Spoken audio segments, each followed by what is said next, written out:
مسند امام احمد میں ہے کہ حضور کے گھر میں ایک پرندہ تھا، ایک ممولہ تھا. آقا کریم جب باہر تشریف لے جاتے تو وہ کسی جو ہے وہ کونے میں ٹک کے نہ بیٹھتا، کبھی اندر کبھی باہر، کبھی چھت پہ کبھی اوپر کبھی نیچے. اور آقا کریم جب دوبارہ گھر میں تشریف لاتے فساکنا تو اس کے دکھی دل کو قرار آ جاتا. وہ ایک گوشے میں بیٹھ کے حضور کی زیارت کیا کرتا. یار درختوں میں تو پھر بھی حص ہے، پرندے تو پھر بھی جان رکھتے ہیں، آؤ تمہیں کہانی سناؤں کہ حضور علیہ السلام احد پہاڑ کی چھاتی پہ قدم رکھتے ہیں تو وہ بھی جھومنا شروع کر دیتا. تو احد کے کلیجے میں بھی حضور کا پیار رکھا ہے، پتھروں میں بھی حضور کی محبت رکھی گئی ہے. تو جب پتھر حضور سے پیار کریں، درخت حضور سے پیار کریں، جانور حضور سے پیار کریں، پوری کائنات کا ذرہ ذرہ مصطفیٰ پہ فدا ہو، تو ہم تو حضور کے غلام ہیں. تو کیا ہم حضور کا نام سن کے سینے میں ٹھنڈک محسوس نہ کریں اور جھوم نہ جائیں، اور ہمارے لیے یہ مضمون اور یہ عنوان محبوب اور مرغوب نہ ہو؟ ہماری تو زندگی کا سرمایہ حضور کا پیار ہے. ہم تو جئیں گے تو حضور کے لیے، ہم تو مریں گے تو حضور کے لیے. اور ہماری دنیا بھی حضور ہے، ہمارا دین بھی حضور ہے. مولانا ظفر علی خان نے کیا خوب جملہ کہہ دیا، ہم جس میں بس رہے ہیں وہ دنیا تم ہی تو ہو. ہماری تو کل کائنات ہی رسول اللہ کی ذات ہے. اور اگر حضور علیہ السلام سے ہم الگ ہوتے ہیں تو اگر ایک الگ ہو جائے تو سینکڑوں بھی زیرو ہوں تو وہ زیرو ہوتے ہیں، لیکن اگر ایک ساتھ ہو تو وہ زیرو بھی قدر و قیمت کے حامل ہوتے ہیں. ہم کچھ نہیں ہے، ہماری قیمت ہے تو حضور کے نام سے ہے. اور جب تک ہم حضور کے ساتھ رہیں گے تو ہم زیرو بھی ہیرو ہوں گے. اور اگر حضور علیہ السلام سے تعلق کمزور ہوگا تو پھر ہماری قیمت گرتی چلی جائے گی. تو ہمارا سارا وزن اور ہماری ساری قیمت حضور علیہ السلام کے نام سے ہے. اقبال نے یہ خلاصہ بیان کیا کہ اگر تم پست کو بالا کرنا چاہتے ہو اور اگر تم پستیوں کو بلندیاں دکھانا چاہتے ہو تو ایک ہی نسخہ ہے، اور یہ نسخہ کیمیا ہے کہ حضور علیہ السلام کے ساتھ جڑ جاؤ تو زمانے میں سرخرد ہو جاؤ گے اور کامیاب ہو جاؤ گے. اور جو لوگ حضور علیہ السلام کے ساتھ وابستہ ہوئے پھر انہوں نے عزتیں پائی. آپ سے ایک سادہ سوال پوچھتا ہوں کہ جب میرے حضور تشریف لائے تو زمانے کے خاقان کا نام کیا تھا؟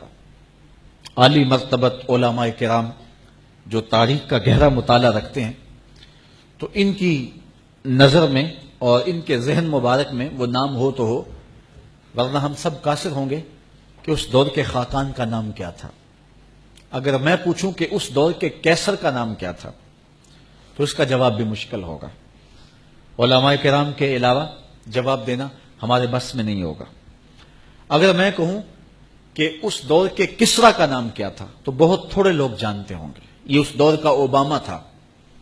لیکن اس حال میں اور اوپر دو حالوں میں اور اس سے پچھلے حال میں اور باہر تاحد نظر لوگ جو بیٹھے ہیں تو شاید انگلیوں پہ گنے جا سکیں جو بتائیں کہ اس دور کے کسرا کا نام کیا تھا، جبکہ اس دور کا جو ہے وہ اوباما تھا. لیکن میں اگر یہ سوال کروں کہ مجھے بتاؤ کہ میرے رسول کے مؤذن کا نام کیا تھا، تو ایک ایک بچہ اٹھ کے بلال حبشی کے نام کا نعرہ لگائے گا کہ نہیں لگائے گا؟ تو پھر وزن تو ہے حضور کے ساتھ، نام تو ہے حضور کے ساتھ. پھر آئیے اقبال کا پھر لہجہ دیکھیے. اقبال یہ کس کے عشق کا فیض عام ہے، رومی فنا ہوا حبشی کو دوام ہے. رومی مٹ گیا اور حبشی وہاں چلا گیا جہاں شہنشاہ روم بھی نہیں پہنچ سکا ہے. آج بھی دلوں پہ حکومت بلال حبشی کی ہے. بلال کا کالا رنگ حوروں کے ماتھوں پہ تلک لگا کے سجایا گیا ہے، اور رومی کا نام بھی مٹ گیا، اس کا نشان بھی مٹ گیا. اگر چاہتے ہو کہ لازوال ہو جائیں، اگر چاہتے ہو کہ امر ہو جائیں، اگر چاہتے ہو کہ نام بھی نہ مٹے اور ذکر بھی نہ مٹے تو آؤ حضور کے نام پہ قربان ہو جاؤ. حضور کے نام پہ قربان ہونے جانے والا امر ہو جاتا ہے اور زمانہ اس کا نام نہیں بھولتا. یار ایک منڈا تھا، اس کو جانتا کوئی نہیں تھا. میں نے اس کے محلے کے لوگوں سے پوچھا ہے، چند اس کے جو قربت والے لوگ تھے اور وہ جانتے تھے، وہ کہتے ہیں بچپن میں باہر نکل گیا اور ہمیں نہیں پتا کہ اس نام کا لڑکا بھی ہے.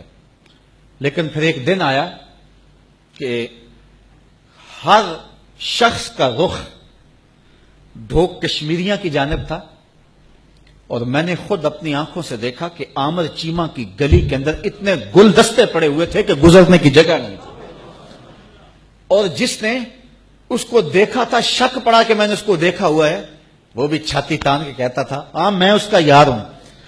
یار اسے تو کوئی جانتا نہیں تھا، لیکن زمانہ اس کا یار بن رہا ہے، اور لوگ جو اس کے والد سے دور کی شناسائی رکھتے ہیں وہ بھی کہتے ہیں جی میرے بڑے پرانے تعلقات ہیں، یہ تعلقات کیسے جاگے اور یہ کس طرح شناسائی ہوئی؟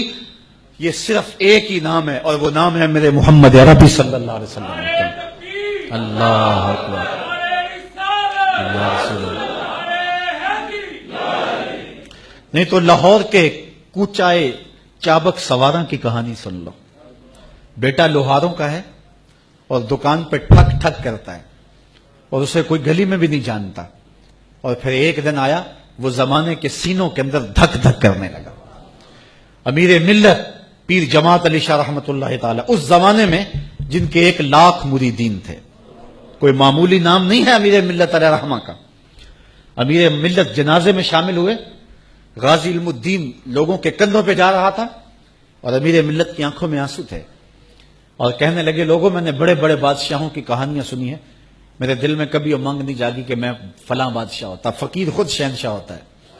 کہا بڑے بڑے پہلوانوں کے تذکرے پڑے ہیں، میرے دل میں یہ آرزو نہیں جاگی کہ فلاں پہلوان میں ہوتا۔ فرمان لگے ہاں میں نے بڑے بڑے ولیوں کے تذکرے پڑے ہیں، میرے دل میں یہ تمنا بھی نہیں ہوئی کہ فلاں ولی میں ہوتا۔ آج میرے دل میں رہ رہ کے خیال آ رہا ہے کاش آج اس چارپائی پہ میں ہوتا۔ میں نے خود اپنی آنکھوں سے غازی عامر چیمہ کے مزار کی پائنتی پر ایک سید زادے کو روتے ہوئے دیکھا ہے، اور وہ ساتھ کہہ رہا تھا ربا میں تینوں یہ نہیں کہنا مینوں عامر چیمہ بنا دے، مینوں دے قدماں دی مٹی ہی بنا دے۔ تو یہ سرخروئی ہے حضور علیہ السلام کے دامن سے وابستہ ہونے کا، یہ صلہ نصیب ہوتا ہے۔ ہر کے عشق مصطفیٰ سامان اوست، بحر و بر در گوشائے دامان اوست۔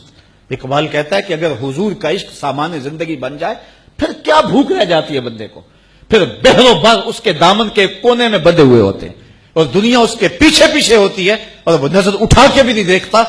اگر حضور کے غلام بن جاؤ گے ساری کائنات تمہاری ہو جائے گی۔